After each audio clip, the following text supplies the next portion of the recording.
오늘은 출애굽기 이제 19장까지 우리가 인도를 받았습니다. 시내산에 도착한 이스라엘이란 제목으로 함께 말씀을 나누도록 하겠습니다. 오늘 두 번째 이제 시내산에 도착을 했죠. 모세가요. 이미 3장 12절에 보면은 하나님이 이르시되 내가 반드시 너와 함께 있으리라. 네가 그 백성을 애굽에서 인도하여 낸 후에 너희가 이 산에서 하나님을 섬기리니 이것이 내가 너를 보낸 증거라 라고 말씀하세요. 도망자로 와서 광야에 있는 이스라엘에게 모세에게 하나님이 찾아오셨습니다. 떨기나무 아래에서 고통받는 이스라엘 백성을 애굽에서 건져내라 할 때에 여러 가지 핑계를 댔지만 결국에는 나는 스스로 있는 자다. 내가 너와 함께 있을 것이고 네 백성을 애굽에서 너희들을 건져낸 후에 너희가 이 산에서 나에게 섬기리다. 이 말씀을 주신 그대로 하나님께서는 출애굽을 하게 하셨고요. 광야에서도 만나와 메추라기로 먹이시고 이렇게 가나안 땅에 이르게 하시는 것입니다. 그리고 그들은 홍해에서의 기적을 통하여서 하나님이 참 하나님인 것을 깨달았지요. 그런데 이스라엘은 왜 계속 고난을 받았는가 봅시다. 성령 인도를 받지 못하면 늘 고생합니다. 나를 인도하시는 분이 완벽한 분이라면 그분의 말씀을 잘 들으면 되는데 하나님의 성령이 분명히 내 안에 있는데 이 말은 엄청난 놀랍고 어마어마한 말이거든요. 이것을 분명히 우리가 알고 있어야 돼요. 이 시대의 광야에 살고 있는 광야 운동을 하고 있는 우리들에게 우리가 정말 왜 이스라엘 사람들을 이렇게 최고의 출애굽을 하고 광야에서의 하나님의 축복을 누렸는데도 왜 계속 고난을 받을 수밖에 없었는가? 광야라는 말은 아득하다 그런 뜻이에요. 너무너무 아득하다. 도대체 길을 모르겠고 다음 어디로 가야 될지를 모르는 막막함이 있는 것이죠. 우리의 인생과도 어찌 보면 비슷합니다. 40년간 고통의 광야 생활을 했던 이스라엘 백성을 우리가 볼 수 있지요. 하나님이 살아계셔서 온 우주를 통치하시며 성령으로 나와 함께 계시는데 우리가 걱정할 게 사실 없거든요. 그 애굽에서 이미 나왔기 때문에 망하지는 않지만 그들의 체질이 애굽에서의 삶을 동경하며 불신앙하는 그런 모습 속에서 40년 동안 광야 생활을 할 수밖에 없었던 것을 우리가 볼 수가 있습니다. 또 광야에서 원망을 했죠. 문제가 풀리지 않으니까 자꾸만 원망이 나오는 것이고 그것이 나중에는 모세에게 반역을 하는 그런 모습들을 우리가 볼 수가 있습니다. 우리는 원망이 아니라 바로바로 그것을 우리가 복음으로 재해석할 수 있어야 되겠습니다. 원망을 꾹꾹 참고 있다 보면 나중에 폭발하면 그것이 더 무섭습니다. 그래서 이들은 하나님께서 이들을 신의 산으로 오늘 가게 하십니다. 광야에서 또한 이들은 우상 숭배를 했습니다. 우상을 만들어서 섬기고요. 하나님이 주신 축복을 온전히 누리지 못하는 그런 결정적인 실수를 하게 됩니다. 하나님이 금지하는 것을 함으로 범죄에 빠지게 되고요. 하나님의 큰 사명을 받고 이스라엘 민족을 이끌고 있는 지도자 모세에게 도전하기도 했던 모습을 우리가 볼 수 있고요. 이 같은 것이 계속 이스라엘의 역사를 통하여서 똑같은 고난과 포로와 속국과 전쟁에 휘말리게 되고 종국에는 강대국에 포로로 잡혀가고 전쟁에 일어나는 사건들을 우리가 많이 보게 됩니다. 지금도 마찬가지죠. 지금 우리가 어떤 시대를 삽니까? 네피림이 세상을 다 장악한 듯한 그런 시대에 우리가 살고 있습니다. 세상에서는 네피림 문화가 우리의 후대를 완전히 장악했습니다. 100년 전에 그렇게 하겠다 하더니 실제로 그렇게 됐습니다. 그래서 교회에서는 우리의 주일학교의 랩넌트들이 사라지고 있고요. 제가 어린이 수련회를 갔다 왔는데요. 아이들의 뇌가 과연 어떻게 되어졌을까 그런 생각을 해봤습니다. 랩넌트들이면 분명히 거기 뽑혀서 와 있는데도 앉아있는 정도지 말씀에 집중하는 것보다는 핸드폰이 그 아이들의 24가 되어지고요. 그 짬짬이 순간순간 아이들은 네피림 문화에 이미 노예가 되어 있는 모든 뇌 속에 보죠. 그 아이들의 뇌에 그리스도가 어떻게 자리 잡고 있을까라는 생각을 해봤습니다. 그렇다고 해서 그것이 걱정거리는 아닙니다.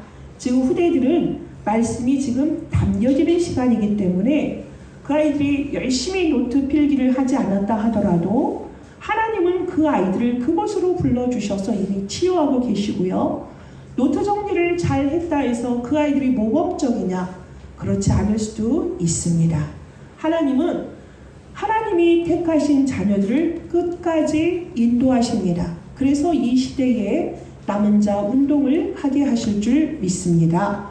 이렇게 기독교인에게 계속적으로 고난이 시작되는 것은 네피림 문화가 우리를 계속적으로 공격하고 우리의 생활에 밀접하게 와 있기 때문입니다.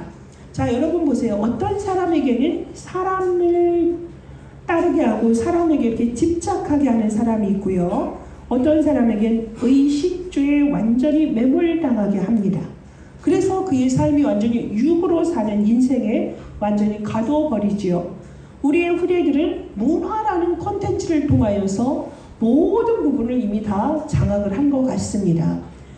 우리는 이때에 깨달아야 할 것이 있습니다.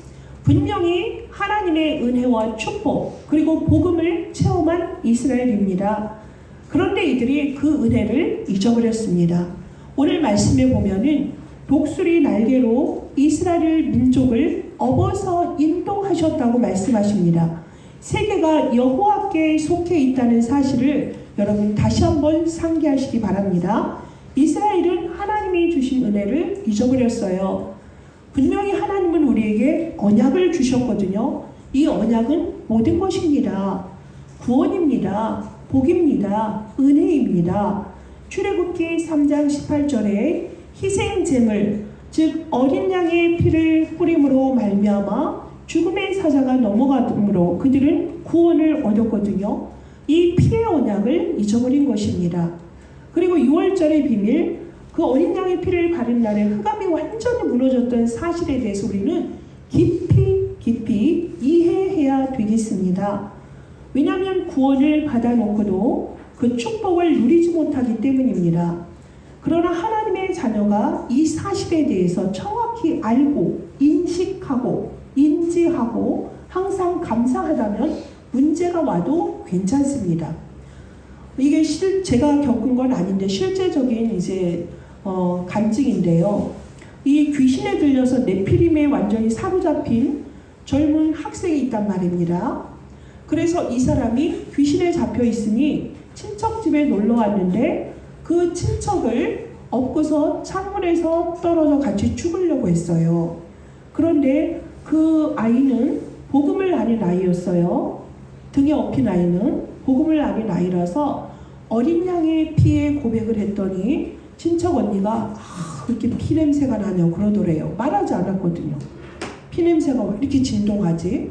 그걸 떼어내리려 할 때에 그리스도의 언약을 붙잡으니까 떼어내리려던 그 손이 풀렸다는 얘기가 실제로 있는 얘기예요. 여러분은 이 언약 창세기 3장 15절에 여자의 후손이 와서 뱀의 머리를 상하게 할 것이다. 이 말을 그냥 여러분은 외웠습니까? 이게 실제입니다. 이게 보이지 않게 우리를 공격하고 우리를 넘어뜨리는 사단이 있다는 것을 여러분이 정확히 아신다면 이 사단을 이기는 것은 오직 그리스도의 피 언약밖에 없다는 것입니다. 이것을 여러분이 실제로 안다면 어찌 우리가 말씀을 편집하는 데 게으르겠습니까? 이 말씀이 창세기 3장 15절에 여자의 후손으로 오신 그 예수님이 뱀의 머리를 박살냈다는 사실이 여러분 안에 편집되어 있다면 위기 속에서 여러분은 그 언약으로 말미암아 여러분은 그 사단을 물리치고 그곳에 그리스도의 빛을 발할 수 있는 것입니다. 여러분 그리고 이사야 7장 14절에도 보면 이스라엘이 포로가 되었잖아요. 그때 하나님이 중요한 말씀을 주십니다. 처녀가 잉태해서 아들을 낳을 것이니 그 이름을 임마누엘이라 되리라 하리라. 이 언약을 붙잡으라는 거 아니겠습니까? 포로로 잡혀있는 이스라엘 백성들에게 이 언약 붙잡아라. 임마누엘 붙잡아라. 함께 하신다. 하나님이 함께 하신다. 이것 가지고 승리하도록 하는 것입니다. 이것은 너무너무 중요한 영적인 사실입니다. 마태복음 16장 13절에 16절에 이스라엘 민족이 다시 로마에 속하게 되었을 때에 주는 그리스도시요 살아계신 하나님의 아들이십니다. 이 고백을 하게 함으로 저들을 살리셨습니다. 여러분, 이게 우리는 너무나 잘 알고 당연한 것으로 알고 있죠. 그런데 교회를 다니고 있는 분들 중에도 아직도 이 부분을 놓치고 모르는 분들이 너무나 많습니다. 예수 그리스도 그러면 예수는 성이고 그리스도가 이름, 혹은 거꾸로 그렇게 생각하시는 분들이 많고, 아니면 예수 그리스도 이렇게 하나로 아시는 분들이 많습니다. 그들이 과연 그리스도의 의미를 알고 하는 것 같지는 않습니다. 이 그리스도는 모든 것이에요. 이것은요, 우리가 하나님을 만나는 유일한 방법입니다. 그리스도의 그 이름은 하늘과 땅의 모든 것이 그 이름 앞에 복종하게 되어져 있는 완전한 이름입니다. 그리스도 그 이름 앞에 사탄은 어떤 것에도 넘어지지 않는데, 이 그리스도 그 이름 앞에 완전히 무너지고 박살나는 것입니다. 그래서 여러분이 이 그리스도의 이름의 권세와 능력을 아신다면 실제적으로 이 그리스도의 언약을 항상 24시간 누리면서 여러분이 혹시 고난 중에 또한 어려움 중에 위기 가운데 문제가 왔다, 이 그리스도 언약을 선포하시고요. 그 시간에 선지자, 제사장, 왕 되신 그리스도 이름으로 여러분이 기도 속에 들어가 보세요. 그 문제가 어떻게 되는지. 여러분 실제로 여러분의 방법으로 하는 것이 아니라 하나님은 오늘도 우리에게 말씀하시는 것이 그리스도 언약 안에 여러분이 뭐 하면 되죠? 올인하면 돼요. 이거에 24시가 되어지면 여러분은 정말로 237 나라 5천 종족의 그리스도의 증인으로 설 수밖에 없는 것입니다. 이것을 모르는 지금 원망과 불평 속에 있는 이스라엘 백성들에게 출애굽기 19장에 있는 것은 신의 산에 올라가기 전에 하나님께서 이스라엘 백성에게 그들의 신분을 지금 확인시키는 그런 과정입니다. 왜냐하면 그들은 깨닫지 못하거든요. 그래서 그들을 책망하십니다. 출애굽기 19장 4절 6절에 여호와께서 우리와 함께 계신다.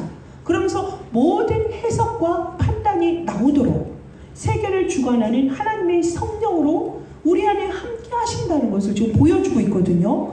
여러분, 그리스도를 안다는 것은 어느 정도냐면 구약에 나타난 그리스도와 또 신약에 나타난 그리스도, 우리의 중요한 언약의 흐름을 이미 우리에게 주셨잖아요.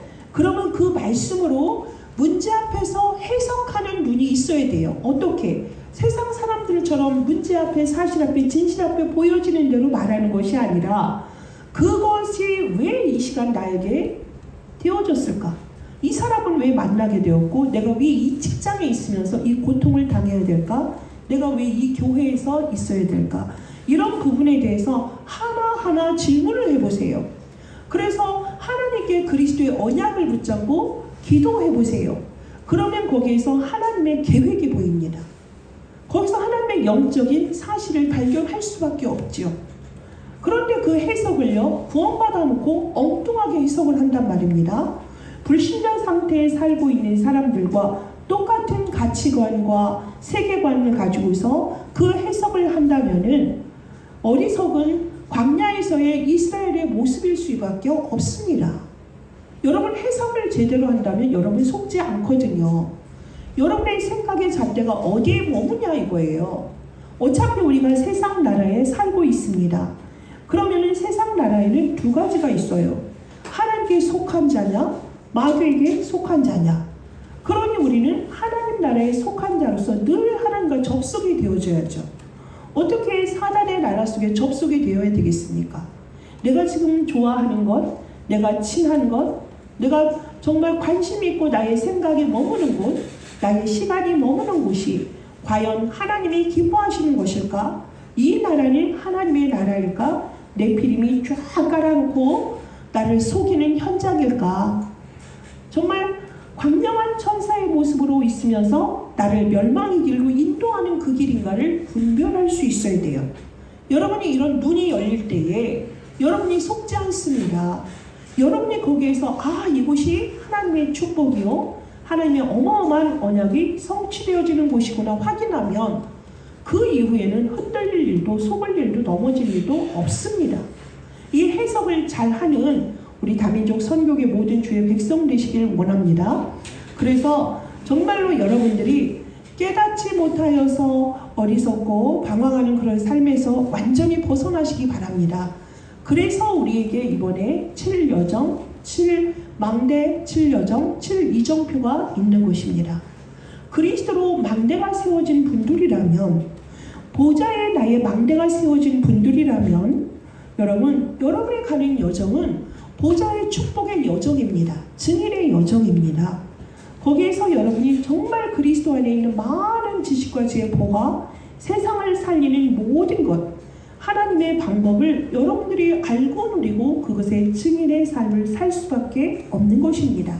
그러니 여러분이 살아간 모든 것은 누군가에게 이정표가 되어지는 것이죠. 우리 지금 하나님의 절대 목표인 237 나라 5천 종족 살리는 그 일에 이 시대에 하나님이 우리를 하나로 부르셨어요. 완네스해서 하나님이 합력하여서 5천 종족을 살리는 그 일에 우리를 하나의 공동체로 묶어주셨습니다. 그러면 우리는 같은 방향, 같은 메시지로 하나님 앞에 하나님의 소원 속으로 들어가는 언약의 여정 속에 있는데요. 우리의 가는 이 길이 우리 후대들에게 영원한 이정표가 되어지는 그 걸음인 줄 믿습니다. 여러분, 그래서 오늘 시내산에서 두 번째로 부르신 하나의 서클을 다 돌았거든요. 모세를 부르셔서 이스라엘 백성을 애굽에서 출애굽하게 하셨고, 홍해도 건너시고 광야도 지나게 하시고, 먹을 것 불평할 때 만나 메추라기로 먹이시고, 마실 물 없다 할 때 무리바의 그 반석의 물로 그들을 먹이시고요. 또 아말렉과의 전투 속에서도 기도로 되어질 때 모든 걸 승리하는 이런 모든 것을 이미 하나님이 다 보여주시고, 이제는 두 번째 시내산에서 너희들이 해야 될 일이 있다. 시내산에서 해야 될 게 무엇이겠습니까?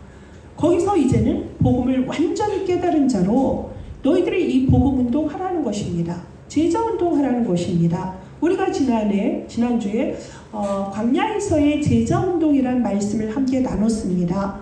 우리가 받은 이 복음을 가지고 여자의 후손을 우리에게 보내주심으로 하나님을 떠난 아담은 망했지만, 하나님이 그에게 바로 은혜를 주신 것이 멸망받아야 될 이스라엘에게도 바로 그 창세기 3장 15절 언약으로 그들을 인도하셨잖아요. 그건 은혜예요. 이 은혜를 절대 잊지 말아야 되는 것이거든요. 여러분 보면 사람들이 말이에요, 체질이 그래요. 누군가에게 도움을 받고 이런 거는 아주 몇몇을 빼고는 거의 다 잊어버립니다.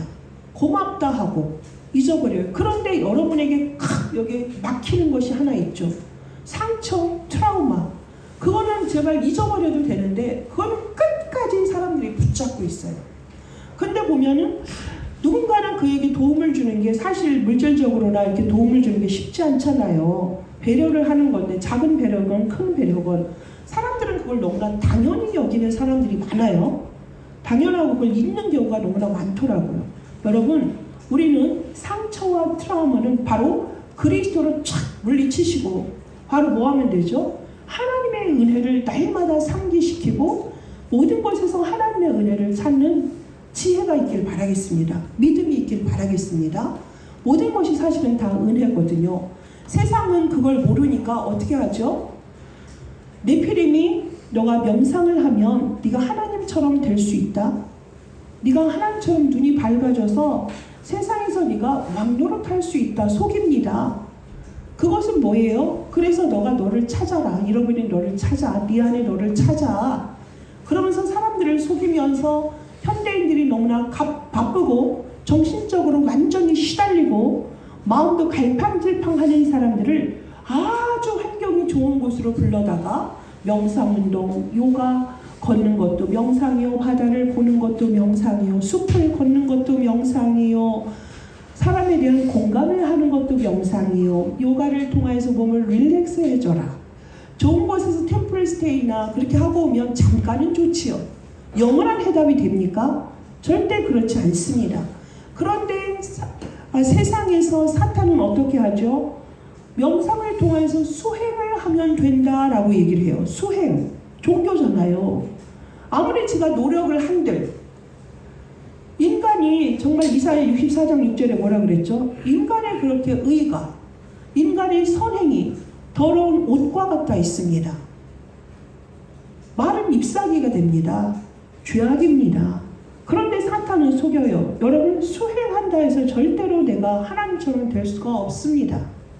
하나님을 떠난 공허함과 그 빈 공간, 그리고 그 혼돈을 어떻게 수행으로 죄인인 내가 해결할 수가 있겠습니까? 우린 절대로 냉정하게 말하면 하나님께 나아갈 수 없는 존재 아닙니까? 죄악 중에 죄악이고, 얼마나 우리가 하는 마음과 생각 속에 선이 없는 그런 모습들이 너무나 많지 않습니까? 이러한 나를 하나님이 은혜로 자녀 삼아 주신 거예요. 여러분, 핍박자였고 살인자였던 사울이 어떻게 됐습니까? 하나님의 은혜로 구원받아서 전도자의 대열에 서게 됐잖아요. 베드로는 어떻습니까? 최고의 수제자인데 배신했잖아요.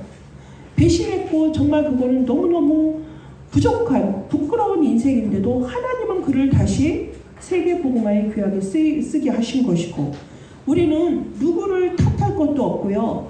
세상에 어떤 것도요. 하나님의 은혜가 임하면, 하나님의 은혜가 임하면은 그들은요 하나님 앞에 귀하게 쓰임받을 수 있는 거예요.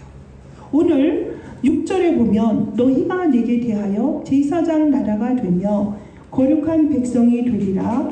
너는 이 말을 이스라엘 자손에게 전할지니라 그랬잖아요. 이게 말씀이 어디에도 있죠? 베드로전서 2장 9절에 뭐라고 말씀을 하십니까? 우리는 거룩한 나라에 소유된 백성이라 하셨습니다.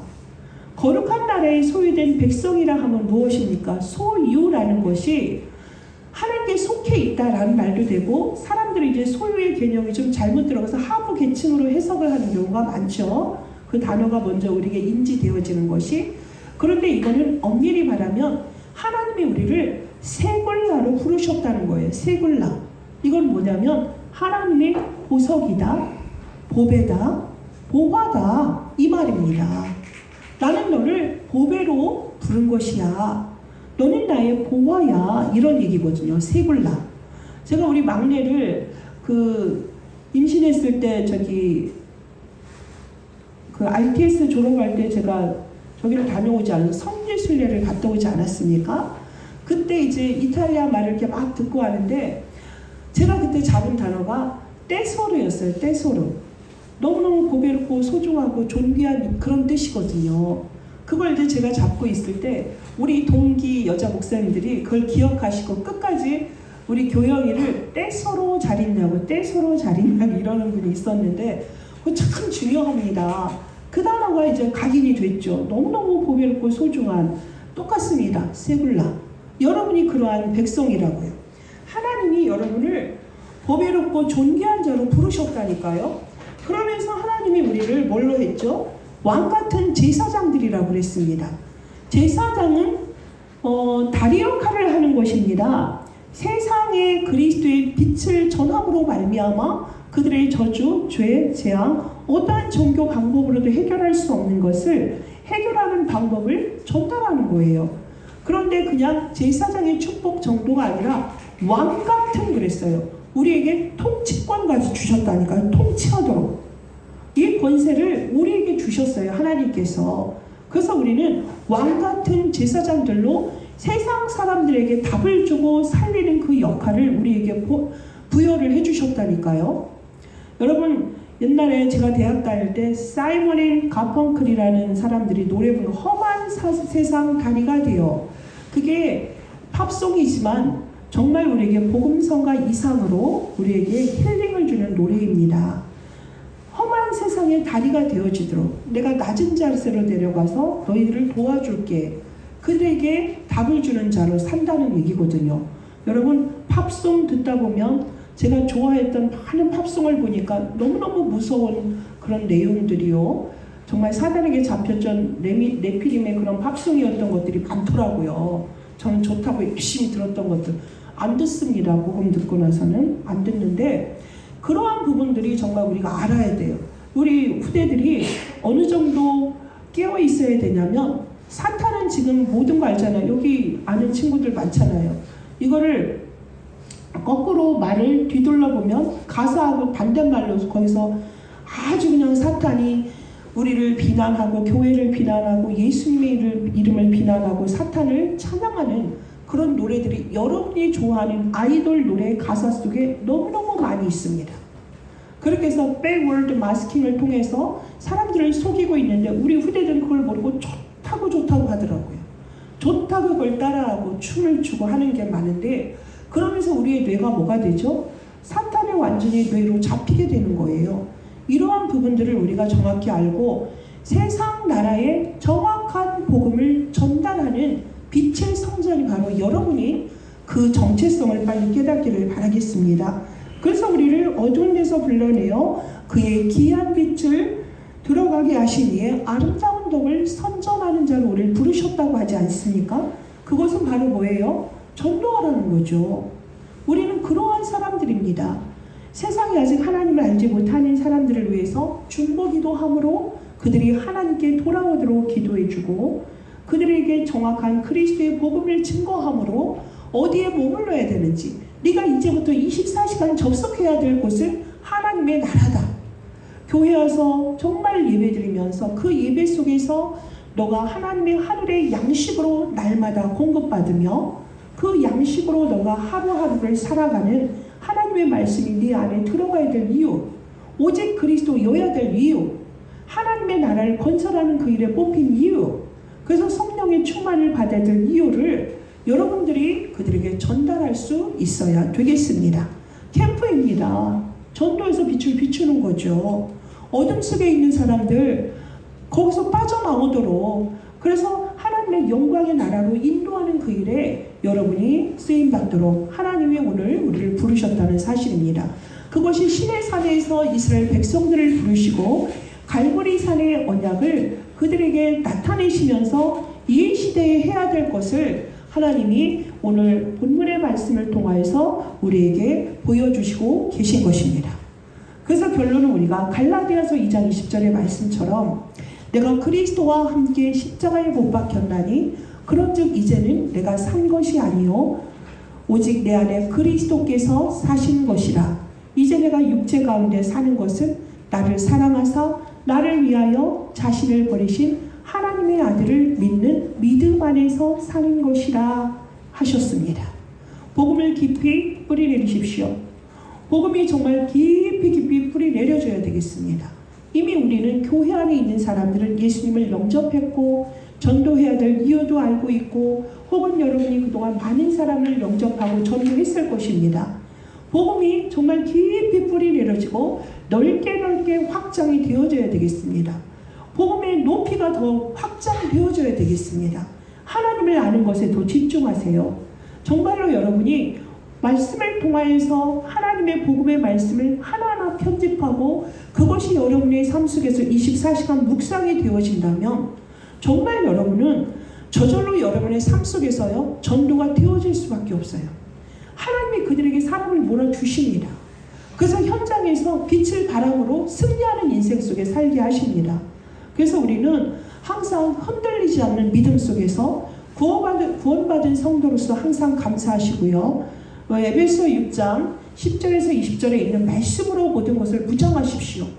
정말 그리스도의 의로 행복한 자가 되어서 구원받은 것을 감사하며 믿음의 방패로 여러분을 지키시고요. 말씀의 검으로 어디서든 모든 사람을 살리고 사단을 물리치고요. 여러분의 가는 모든 것은 평안을 주고 사람을 살리고 행복하게 하는 그런 전도자의 삶이 될 줄 믿습니다. 그러면 여러분은 삶이 모든 것이 뭐가 되죠? 전도의 분이 되고요. 여러분이 걸어가는 곳이 여러분의 가문이 정말 시내산 갈보리산의 축복을 받는 현장이 되고요. 또 여러분의 학교는 여러분을 통하여서 제사장의 역할을 하니까 기도함으로 그곳을 살리는 거예요. 입을 열어서 여러분이 복음을 증거하면 더 좋겠지만 그것이 되지 않는다 하더라도 전도자가 있는 그 현장은 살아날 수밖에 없습니다. 이렇게 빛의 영역으로 또 여러분의 있는 현장이, 여러분의 직장이, 여러분이 만난 모든 만남 속에서 이 그리스도의 증인이요 제사장의 역할을 감당한다면 그곳은 이미 하나님의 나라가 임한 줄 믿습니다. 여러분이 이 일을 통하여서 빛의 증인으로 우리 원단의 메시지처럼 내가 빛의 성전으로 가는 곳의 교회 안에 237 5천 종족의 이 빛의 망대를 세우는 자로 빛의 여정 속에서 참된 부흥의 주인공으로, 그래서 거기에서 정말 오직 그리스도로 답을 얻고 그리스도로 행복하고 그리스도를 누리면서 그리스도의 제자를 남기는 이 일에 24, 25 영혼 속에 들어가는 우리 전도자의 삶이 시작되기를 예수 그리스도의 이름으로 축복합니다.